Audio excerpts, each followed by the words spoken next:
Now, I know we're great at offering empathy to our patients. You all know what empathy is.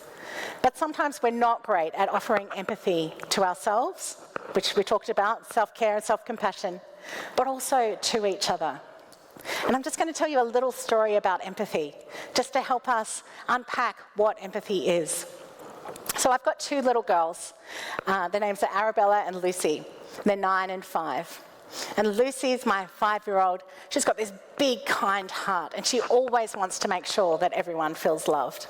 My 9-year-old also has a big, kind heart as well. But today I'm talking about Lucy. So Lucy has a big, kind heart.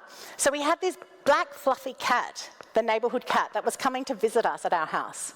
And he was a bit of a scaredy cat, and my girls were equally as scared of him. And so whenever they'd try and get close to him, he'd just run off. So he wasn't mean or hissing or anything like that, but he was just really scared.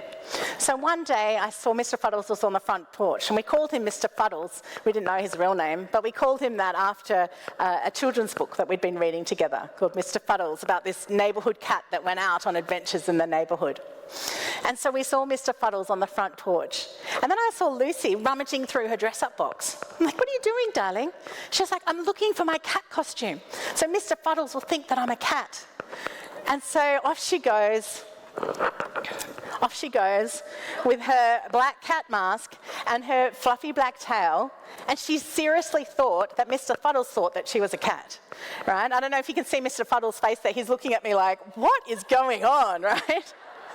So there's Lucy on our front porch, and she starts crawling on her all fours, step by step, towards Mr. Fuddles. Yeah, and he's like, "Okay," and he's just sitting there, "Okay, I'm just going to see what's going on," right? Until eventually she was able to get close enough. Hang on, that's the punchline.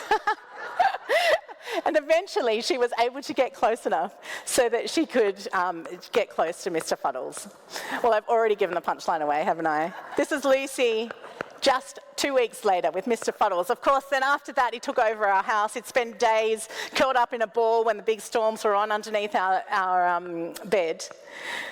But my point here is that this is a really great illustration of empathy. Because sometimes empathy means thinking about the other person, becoming like the other person, even looking like the other person. You know, in Lucy's case, she thought if she could only look like Mr. Fuddles, maybe she could get close enough. And on the other side, 70% of us are either burnt out or feeling like we're suffering from moral injury. So understanding that the person that we're approaching is also scared. They're also fragile and vulnerable. They might also be a bit prickly. They might hiss or scratch. Right?